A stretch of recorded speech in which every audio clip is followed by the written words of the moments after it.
Hey, welcome to the Because Business is Personal podcast, the podcast where empathy meets marketing strategy. I'm your host, Mike Caldwell, but I'm also known as the Marketing Medic. Now, the reason for that is because before becoming a marketing strategist, I actually worked as a paramedic for 12 years. And it was during that time that I realized how important it was to truly understand the problems your patient was facing before you started providing treatment. And it's this same understanding, this same empathy is just as crucial when it comes to understanding our prospects and making sales. And that's why in each episode, we'll dissect the art of empathic marketing, exploring how top professionals infuse empathy into their strategies to build stronger relationships, boost their sales, and make a lasting impact. So buckle up and prepare to turn up the dial on your marketing effectiveness. As we gear up to dive deeper into the realm of empathic marketing, I'd like to share a couple of special offers with you. First, you can get a free copy of my international best-selling book, Empathic Marketing. You only need to cover the cost of shipping. Reading this will provide you with a much more in-depth understanding of the empathy-based marketing approach that we explore in this show. Next, I'm offering a 50% discount on a transformative 30-minute gap analysis session with me. During the session, we'll identify the hurdles in your marketing efforts, and together we'll develop an actionable roadmap aimed at winning you more clients and making you more sales. Just visit my website, www.becausebusinessispersonal.com to grab your book, or use coupon code PODCAST to take advantage of my gap analysis offer. So why wait? Let's start turbocharging your marketing strategy today. Now, let's get started with our episode. Hey everyone, today we've got Sam on the show with us. Sam is a business strategist, a money mindset coach, and an author based in London. She helps women break through to six figures and transform their relationship with money.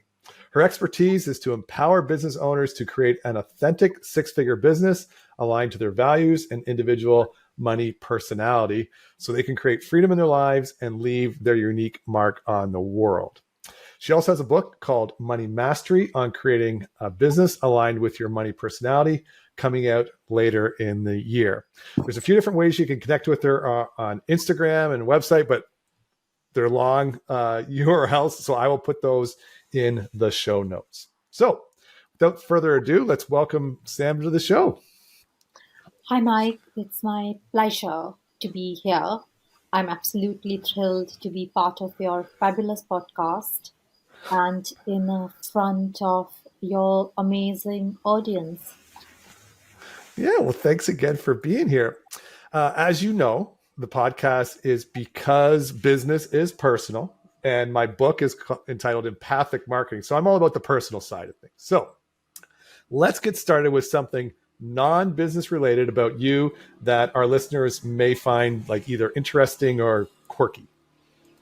Well, the most quirky thing about me is that firstly, I am plant-based, which was quite quirky when I became plant-based 8 years back. Now everyone is plant-based. And secondly, I love horse riding. I am a very avid equestrian and a good one. But I learned to ride as an adult. And that was to me the first thing when people tell you that you can't do, because people will always tell you that you cannot learn to ride a horse at any point and become a good rider because the fear factor comes in. But I did it. So I'll tell everyone that if someone's telling you you can't do something, regardless of how old or how young you are, this is your sign that go and prove them wrong. Oh, that's perfect. So two things on that. So first, what motivated you to become plant-based? So what when I initially became plant-based, it was because of health reasons. I lived in Netherlands for a couple of years, and I kind of became aware about all the chemicals and hormones which go from meat into our body. And I gained a lot of weight when I was there, and I've always been a very thin girl. And I started reading about it, and I found out that it was because how my body was reacting to all the hormones which were there in the meat. And then that kind of made me interested in reading more about it. But then as I read a bit more about it, I I read about the environment and also the animal welfare aspect. So yeah. Okay. Because I personally feel like a huge hypocrite because I'm the world's biggest animal lover. I love animals so much. Like we have 5 dogs, 3 horses, 2 pygmy goats. We have a family of pet foxes that we feed every day. And I just love animals so much. Yet I still eat meat. And it's just like I say, I have an inner conflict because I, I couldn't imagine myself killing an animal to eat it, but if it's done, and actually this happened to me. So I did some volunteer work in Guyana, South America. I was there for 3 months, and our organization would give us like $5 a day to go to the market to buy food, and every once in a while they'd give us a little bit extra money to buy some meat. And so we went to the market and we were going to buy a chicken, and there's one place that had the live chickens. We're like, yeah, we'd like a chicken. And one of the guy just grabbed the chicken, was about to break his neck, like in front of us. And we're like, no, stop. And so what we ended up doing was we went, down the street to more of a storefront where the same thing happened. They still like executed a chicken so we could eat it, but they did it behind the wall for us. And so we didn't see it happen. And like I say, it's just things like that make me think. But I'm just not strong enough because I just love the taste of meat so much. And we deal with the hormones and stuff because we live in rural Canada, and so all of our meat comes within like a 50-kilometer radius from us. So it's all grass fed, it's all local farms. And the way I look at that there is like the cows that we eat have a really, really good life. They just have one bad day. Like that's kind of how, like, they're not in the concentrated animal feeding operations where they're all crammed in. Yeah. Like they're free range, or they have a great life, and then and then one day they have a bad day. But that's how that works. So I am not a judgmental plant-based person, and that is the reason why I don't call myself vegan. So I'm not very judgmental. No one, apart from two of my friends, no one in my life is plant-based. They accept me right. as I am, and I accept them as they are. Live and let live. Exactly. But I do wish I was a little bit more plant based because, like I say, I judge myself. I'm like, if you can't kill an animal, then you shouldn't eat an animal. That's kind of how I look at it. But anyways, and as we've talked about offline, my wife's an equestrian. So what events do you do? So I'm more into dressage, and Okay. yeah, so I'm not a jumper, but I'm into dressage. Just local, small level ones, but something I really enjoy. It's something I do for joy, not something Yep. I try to keep, basically uh, keep my competitiveness out of it. Oh, that's good. Yeah. If it's not fun, why do it, right?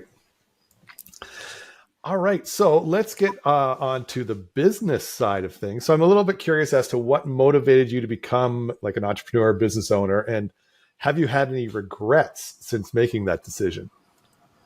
So, what motivated me to become entrepreneur was I started my life in a corporate world, and I was working such long hours, and a part of me was going that I'm doing all this work to create a legacy for someone else rather than creating investing this time in creating my own legacy, and also the fact that uh, to have basically control over my own destiny in terms of time and money.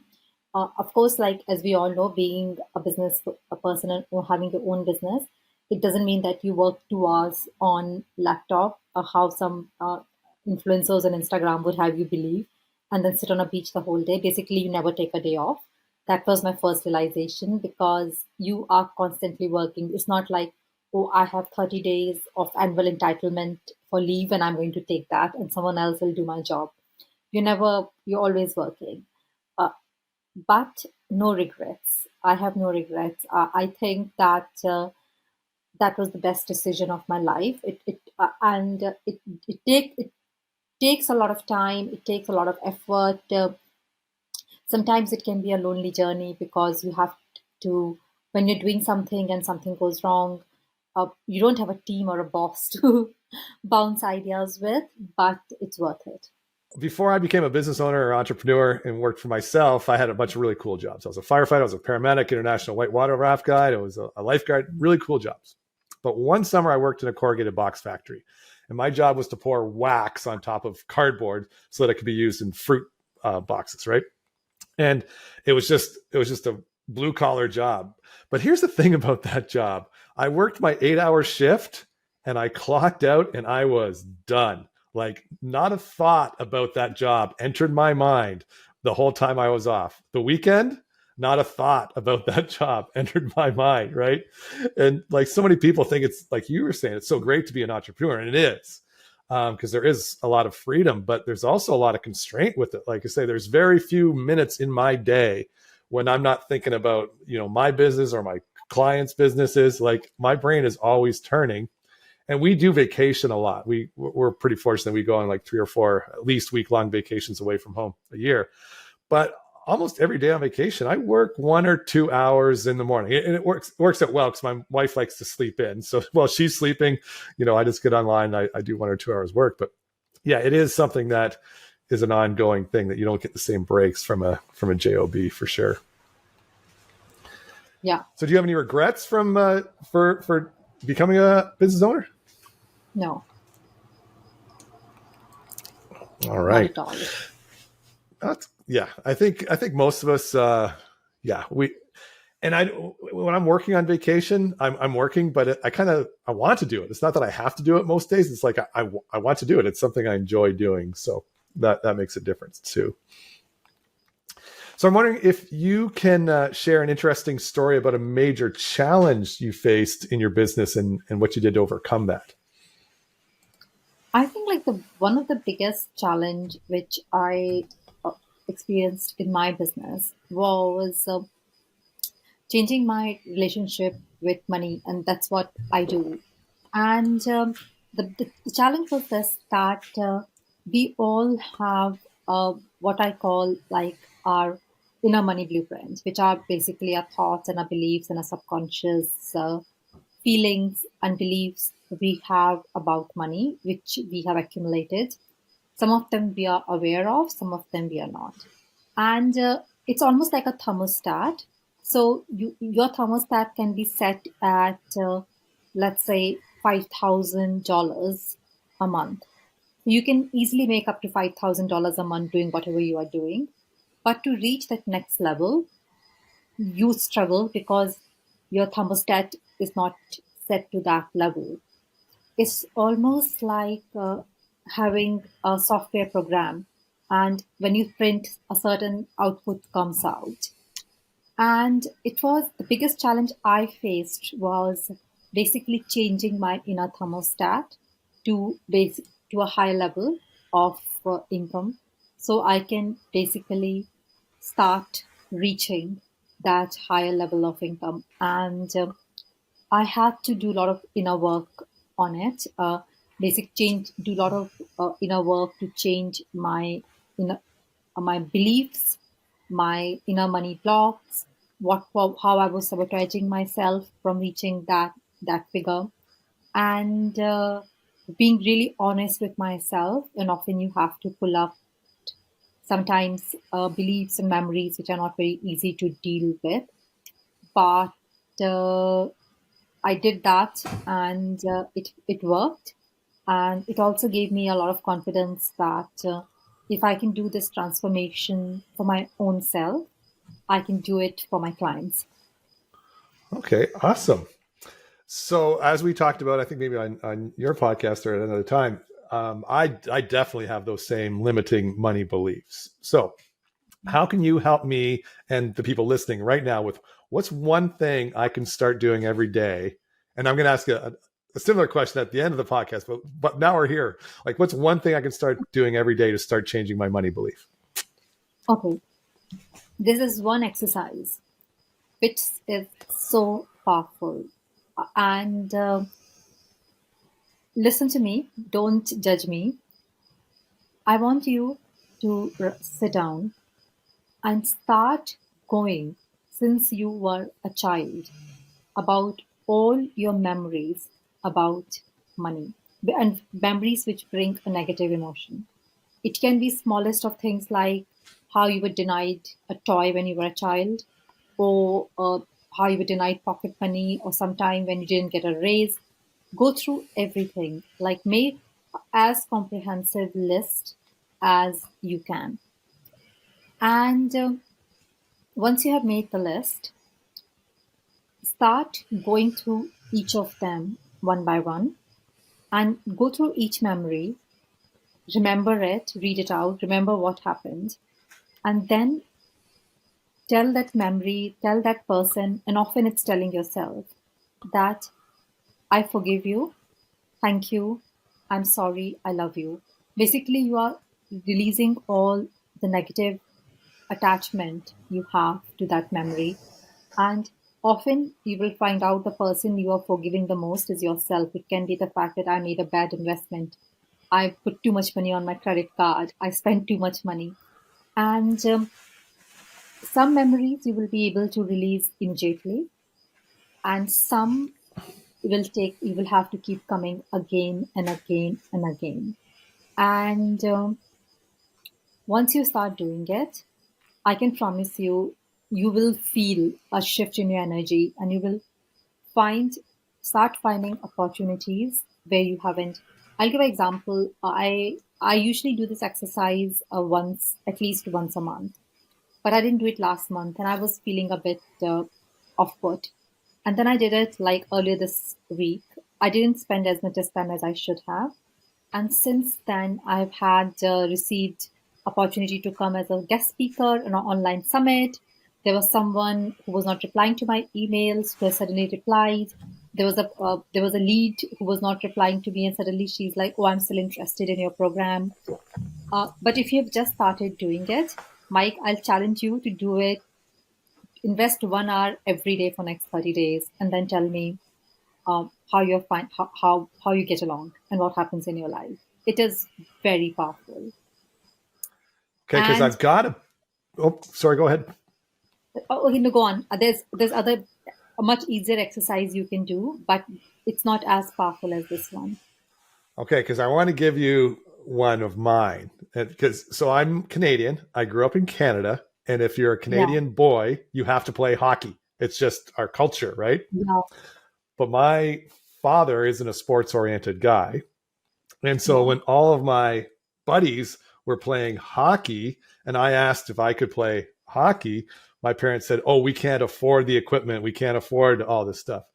And the reality is we all lived in the same neighborhood and my parents made as much money as all of my friends did, but I was told that we couldn't afford to play hockey. And so for me to grow up as a youth and a teenager as an outsider not being able to play hockey, that had a huge impact on my life, right? And so I think if I have any money issues, there's a good chance it might come from that, because this we can't afford it altered my life in such a profound way. Yeah, so that is the biggest memory, and you will find that something like this you'll not be able to release in or forgive in one go, and maybe the person you need to forgive is your parents there. But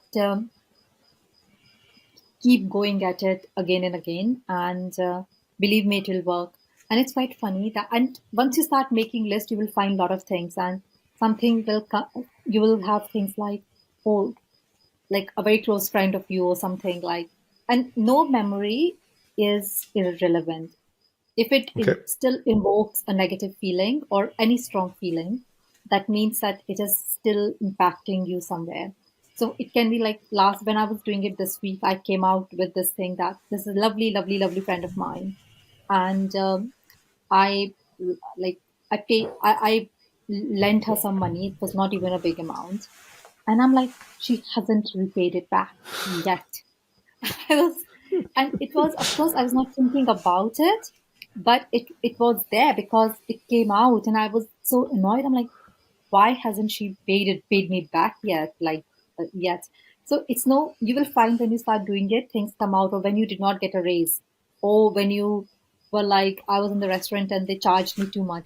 As I said, there's no memory. There's no right or wrong here. If it invokes a strong emotion in you, that means that it's something which needs to be released.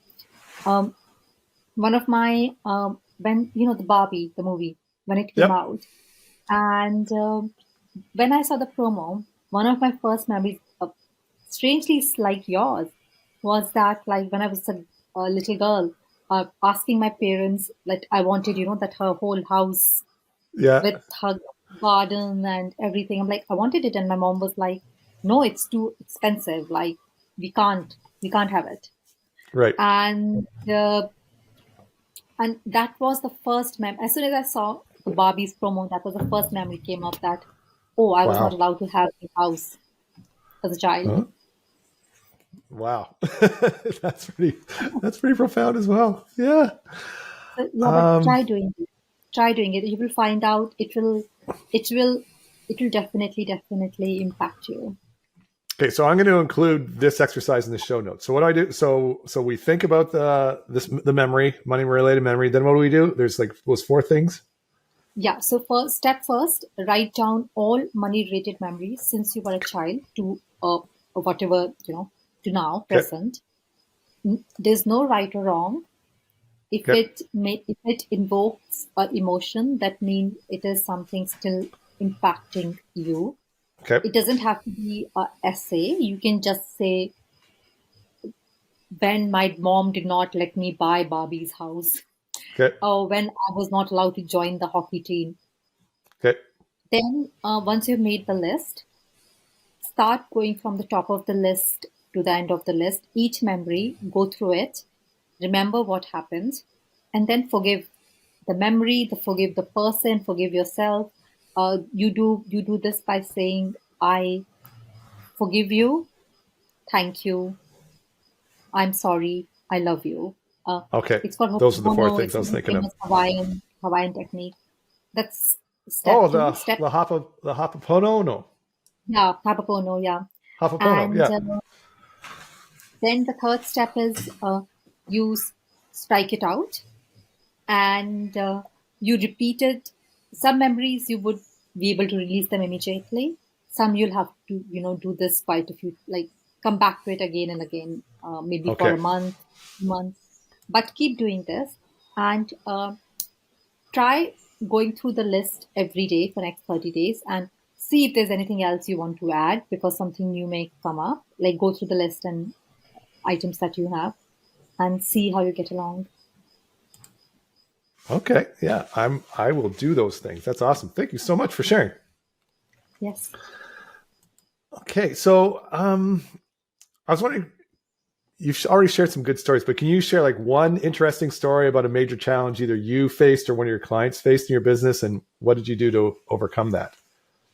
Yeah, sure. So one of my clients, she's lovely. She's actually, she's also Canadian, and she, for her, the biggest challenge was this that I do a lot of work with money personalities. We all have different money personality. Your money personality is basically a bit like about ENFP, ENJP, or this personality system, but Yeah. it's your Myers personality Briggs. system.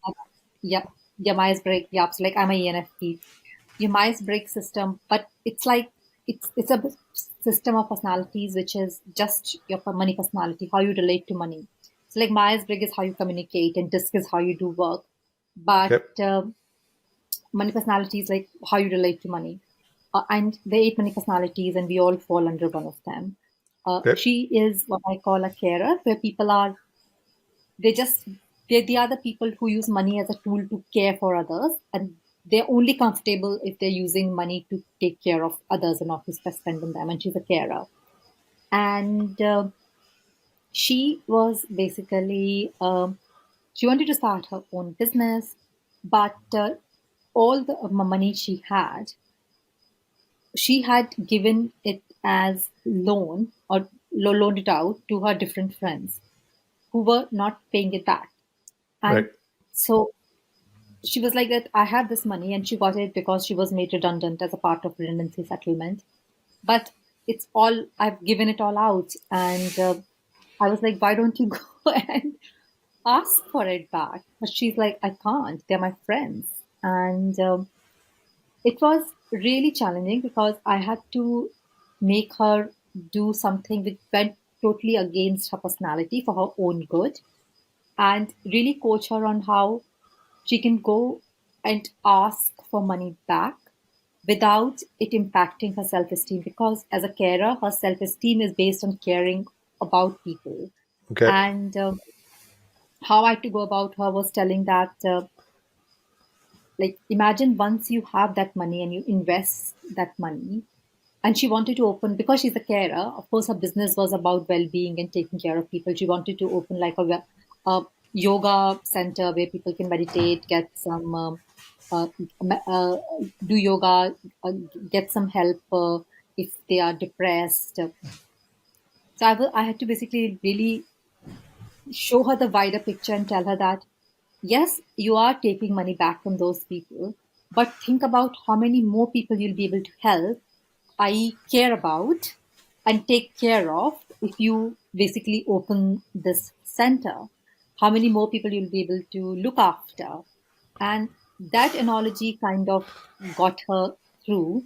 And she did not still take money back from all of them, like a couple of her friends who had just gotten divorced, and one had lost her job, but she did get most of it back, and she did open her center, and it, it's it is doing well. So that was really really challenging, because you I was, and I'm sure you do it in your field also, like sometimes you have to make people do things which go against what their basic instinct is, but you can, as a coach, you can see the how it's something they have to come out of their comfort zone to do, to make that wider impact and to grow into their full potential. So I'm going to have to introduce you to Riza Hasbrook. I interviewed her. She's the Dragon Whisperer, and she helps people with their mindset. Anyway, she told me exactly what you. I interviewed her this morning, and she talked about 4 countries that your mind lives in. And the first Yeah, country is where I win and you lose. That's like a criminal mentality. Like I'm just like stealing from yeah, everybody all the time. It's not very good. So criminals and sociopaths and psychopaths live there. And then there's the other country where we both lose, and that's a completely dysfunctional relationship, dysfunctional country. And then there's the country that you're speaking of that I also live in. That's where you win and I lose. That's what your friend was doing. She was loaning out the money. They had the money and she was losing. And then there's the country, and I forget what she called it, but everybody wins. But she says there's a passport to get into that country, and usually there's some short term pain to experience that long term gain. And so that's yeah. what your friend had to go through. She had to go through like the discomfort of asking for the money back, and everybody won in the end when she did that. But you have to go through that short term discomfort to make it happen.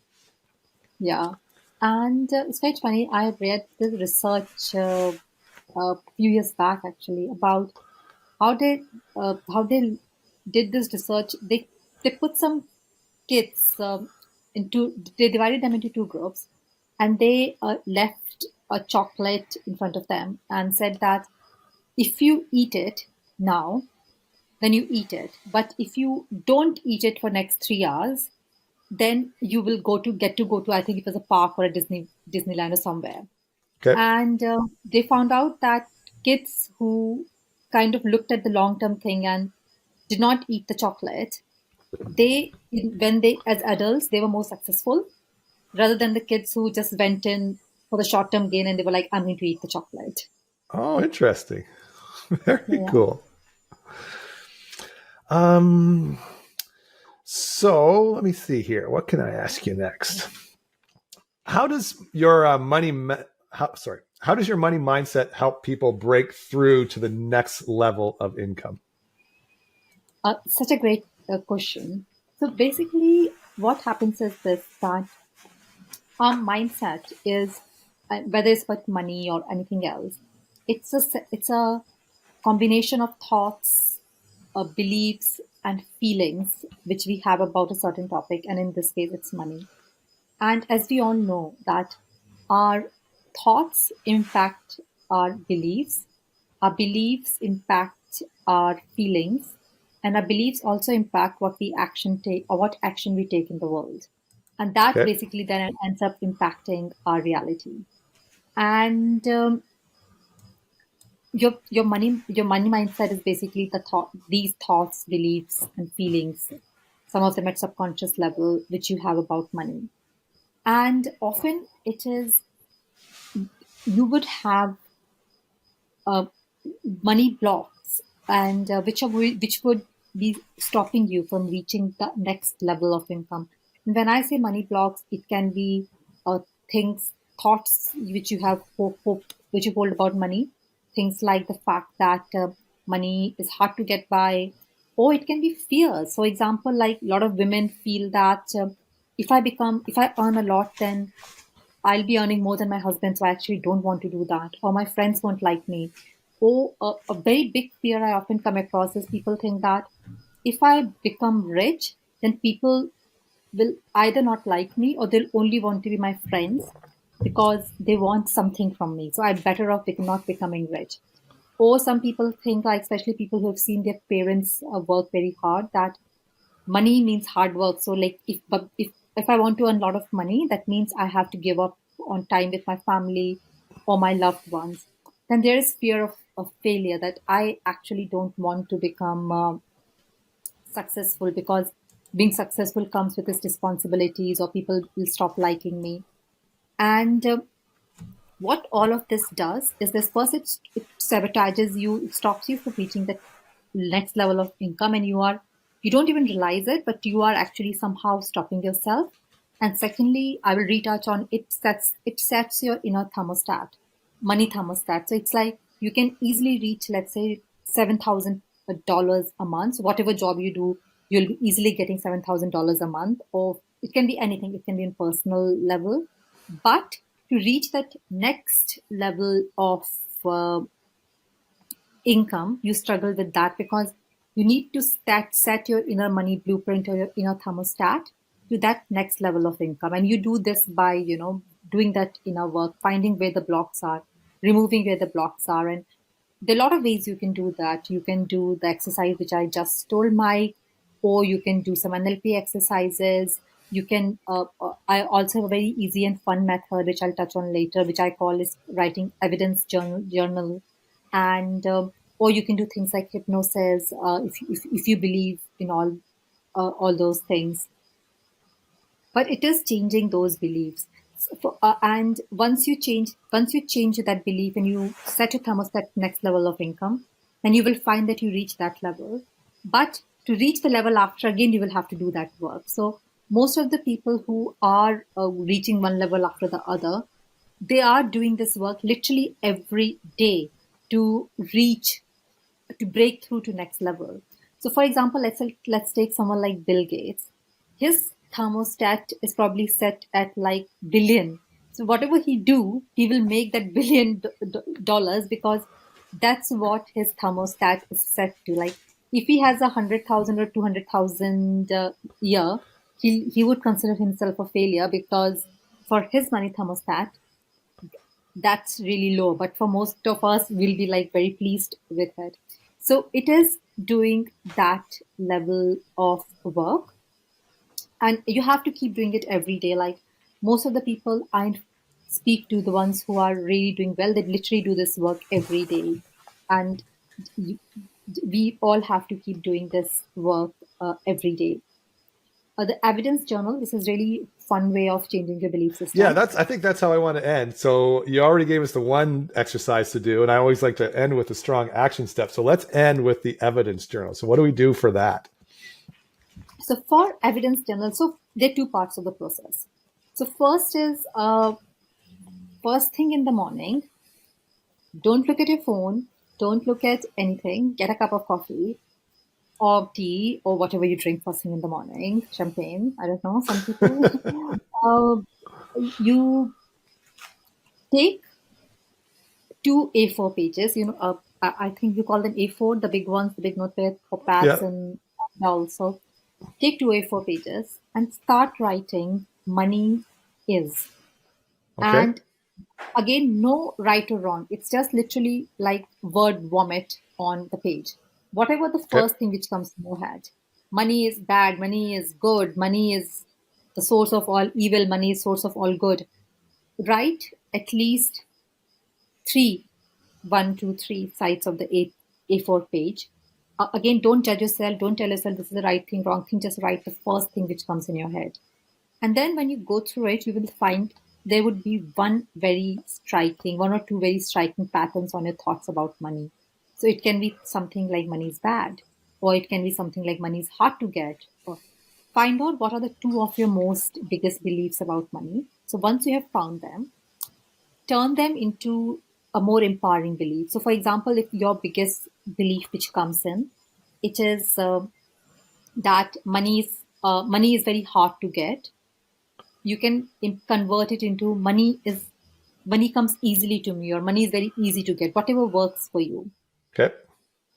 Then, once you have this very empowering belief, which is what you want to see, start get a small notebook book, or like you can use your phone to take like write the notes there, and write the evidence every day that this is true. So say that money comes very easily to me, and the evidence doesn't have to be big. It can be, and doesn't have to seems like evidence to anyone else. It can just seem like evidence to you. It can be like, oh, I got a 50p discount on my coffee. Oh, I got this free gift. Oh, this person bought me tea. So it can be what seems like evidence to you. It doesn't have to appeal to me or to anyone else. So, and write at least three evidence every day. So like money comes very easily to me because one, I got a discount today. Two, someone gave me a gift. Three, a new client inquired. And try again doing this for 30 days without a gap, and you would see that you have changed your belief. And there's a scientific reason behind it, because our brain believes things it sees evidence of.